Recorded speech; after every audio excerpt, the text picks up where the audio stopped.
आप सभी को प्रेज द लॉर्ड, जय मसीह की। प्रभु यीशु मसीह के नाम में आप सबका हमारे चैनल में एक बार फिर से स्वागत है। दोस्तों, एक बार एक बिजनेसमैन एक गांव में जाता है और वहां के खेती करने वाले लोगों से कहता है कि मेरे पास तुम्हारे लिए एक बहुत अच्छा स्कीम है। उस स्कीम के बाद अगर तुम जैसा मैं बताऊंगा वैसा करोगे तो तुम्हें कभी भी कोई मेहनत करने का ज़रूरत नहीं है और तुम्हें इतना खून पसीना बहा के दिन रात खेती करने का भी ज़रूरत नहीं है। तो वहाँ के लोग, गांव के लोग हैरान रह जाते हैं और सोचते हैं कि ऐसी क्या स्कीम है।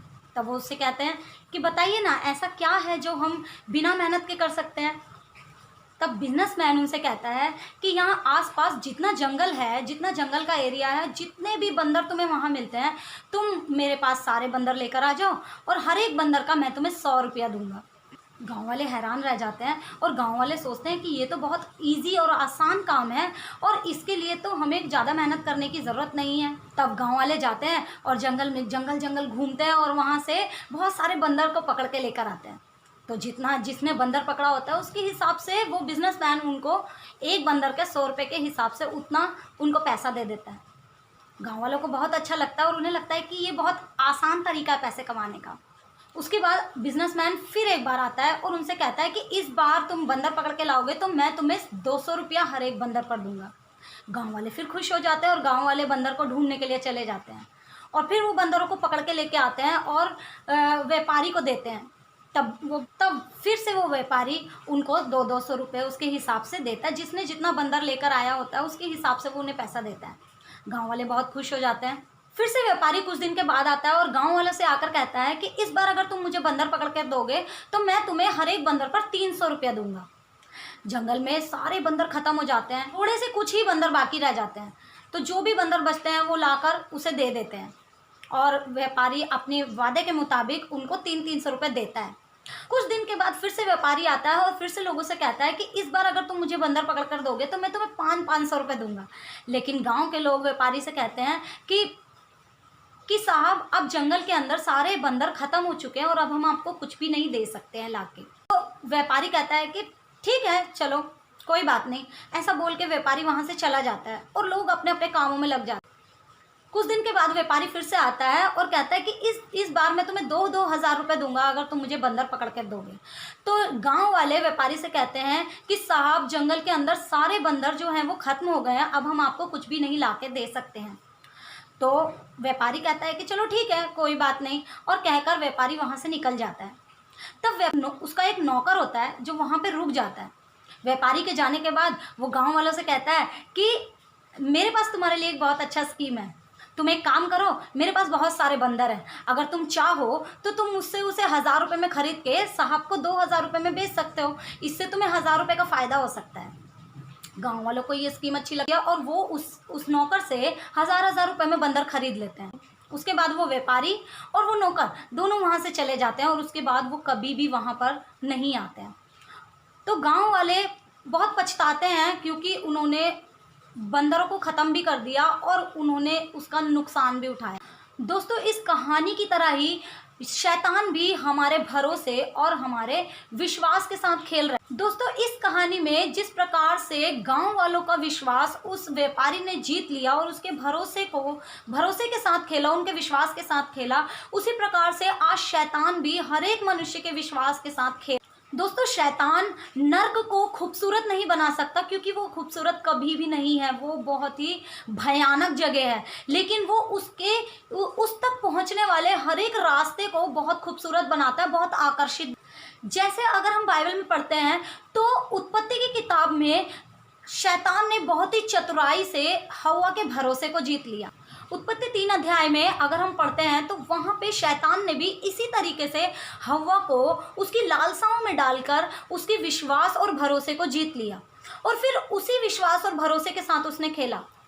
हव्वा की इच्छा परमेश्वर की आज्ञा का उल्लंघन करना नहीं था, उसकी आज्ञा को तोड़ना नहीं था, पर हव्वा के अंदर जो शैतान ने उसकी लालसाओं को बढ़ावा दिया, उसकी लालसाओं को बढ़ाया, उसकी अभिलाषाओं को बढ़ाया और उस अभिलाषा को बढ़ाने के बाद उसने उसके विश्वास और भरोसे को जीता और उसने उसके मन में इस बात को उत्पन्न किया कि तुम ग्रेट बन सकते हो, तुम परमेश्वर के समान बन सकते हो, तुम परमेश्वर के तुल्य बन सकते हो।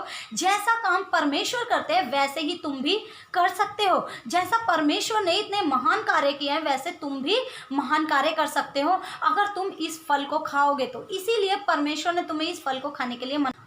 तो हव्वा ने जो उस शैतान की बात पे विश्वास किया और ऐसा मार्ग देखा जो कि बहुत ही लुभाने वाला और बहुत ही अच्छा उसे जान पड़ रहा था। हव्वा को लगता था कि शायद वो भी इतने महान कार्य कर सकती है और उसने उसकी बात पे विश्वास किया। उसके इस अविश्वास के कारण, इस गलत चीज़ पर विश्वास रखने के कारण परिणाम ये हुआ कि परमेश्वर को पछताते हुए मनुष्य जाति पर मृत्यु को निर्धारित कर दिया। जब उसे लगा कि ये मार्ग बहुत ही सीधा है लेकिन वो सीधा नहीं था, और जब उसने पाप किया तो उस कारण से उसके जीवन में परमेश्वर को मृत्यु को निर्धारित करना पड़ा। नहीं तो मनुष्य अनंत काल के लिए पाप में ही जीवन व्यतीत करता रहता। शैतान ने हव्वा के अंदर लालसा और अभिलाषाओं को उत्पन्न करके उसे मृत्यु के वश में कर दिया।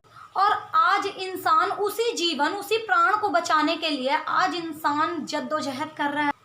जो जीवन उसको हमेशा के लिए दिया गया था, एक गलत विश्वास के परिणाम के कारण वो जीवन उससे छीन लिया गया। और परमेश्वर ने कहा जिस दिन तुम इस फल को खाओगे उस दिन तुम मर जाओगे। और उसी दिन से मनुष्य के जीवन में आत्मिक और शारीरिक दोनों मृत्यु आज तब से लेके आज तक दिन पे दिन पाप बढ़ता ही जा रहा है। दिन पे दिन लोगों को लगता है कि जो मार्ग में हम चलते हैं, जैसे हम सोचते हैं, जो हम करते हैं वो बिल्कुल।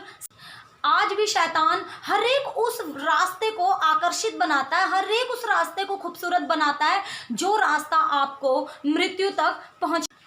परमेश्वर का वचन मत्ती 7 अध्याय और उसका 13-14 वचन में इसी प्रकार से प्रभु यीशु मसीह ने हमें समझाया कि सकेत फाटक से प्रवेश करो, क्योंकि वो मार्ग बहुत छोटा है, कठिन जरूर है, लेकिन उसके अंत में जीवन होता है। और चौड़ा है वो मार्ग जिस मार्ग से बहुत लोग गुजरते हैं लेकिन उसके अंत में मृत्यु होती है। वो बहुत आसान लोगों को लगता है, वो बहुत चौड़ा रास्ता होता है और उस पर चलना बहुत आसान होता है।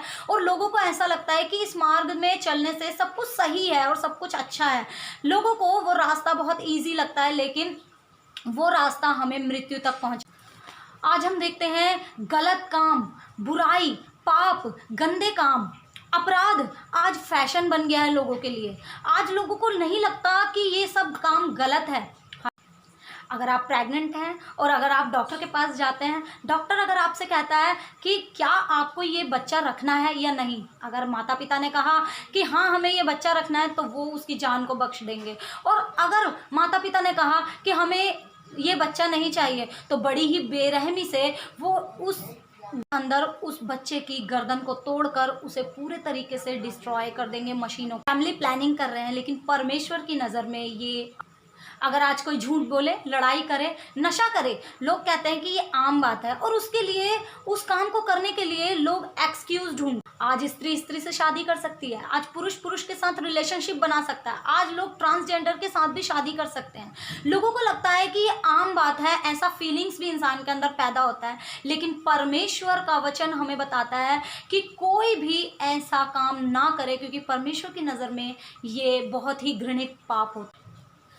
आज हर एक इंसान को वो रास्ता अच्छा लगता है जिस रास्ते से उसे पैसा मिले, जिस रास्ते से उसे सुख सुविधाएं मिले, जिस रास्ते से उसे बहुत कुछ उसके जीवन की लालसाएं पूरी हो सके। उस पाप को करने के लिए, उन अपराधों को करने के लिए वो किसी भी हद तक जा सकते हैं, किसी की भी जान ले सकते हैं, किसी के साथ भी वो बुराई कर सकते हैं, किसी भी निर्दोष को दबा सकते हैं।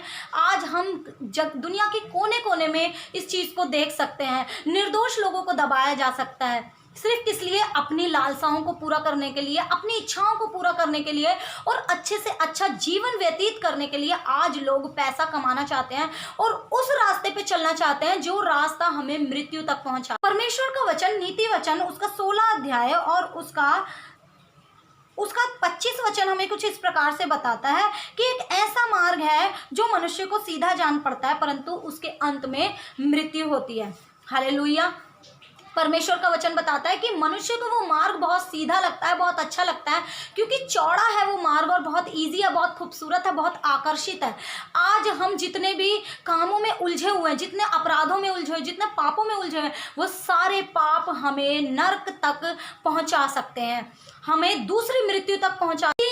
इसलिए इस अंतिम दिनों में हमें अपने मन को फिराना बहुत ज़रूरी है, हमें अपने आप को जांचना बहुत ज़रूरी है। प्रकाशित वाक्य उसका 21 अध्याय और उसका 8 वचन कहता है, परंतु डरपोकों, अविश्वासियों और घिनौनों और हत्यारों और व्यभिचारियों और टोनों और मूर्ति पूजकों और सब झूठ बोलने वालों का भाग उस झील में मिलेगा जो नरक और जो आग और गंधक से जलती रहती है। ये दूसरी मृत्यु है। तो मेरे भाई और बहनों, मैं आपको बताना चाहती हूँ कि वो मार्ग जो जिसमें बहुत सुख होता है, जिसमें हमें लगता है कि हमारी हर एक इच्छा पूरी हो सकती है, जिसमें हमें लगता है कि हम अपनी शारीरिक इच्छाएं, मन की इच्छाएं, हम हर एक वो इच्छाओं को पूरा कर सकते हैं, मैं आपको बताना चाहती हूँ कि वो मार्ग आपको दूसरी मृत्यु तक पहुंचा सकता है।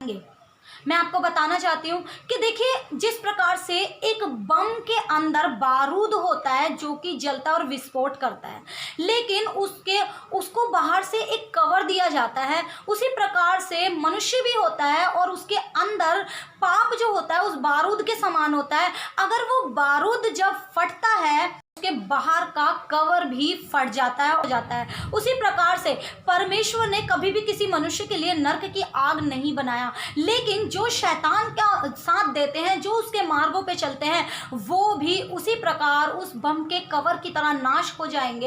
तो मैं आपको उत्साहित करना चाहती हूँ इस वचन के द्वारा कि आप अपने विश्वास को प्रभु यीशु मसीह पर रखें, जो आपको जीवन तक पहुंचाएगा।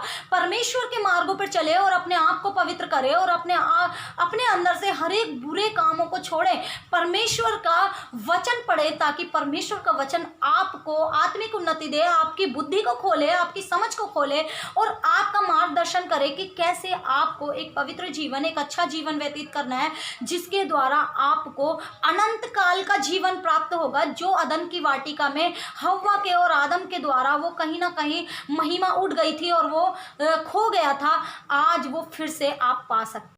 तो परमेश्वर का वचन आपको आपके आत्मा के साथ कार्य करे और आपको बहुत उत्साहित करे और आपको मसीह की दौड़ में एक स्टेप और बढ़ने के लिए मदद करे। तो परमेश्वर इन वचनों के द्वारा आपको आशीष दे। सबको जय मसीह की। God bless you.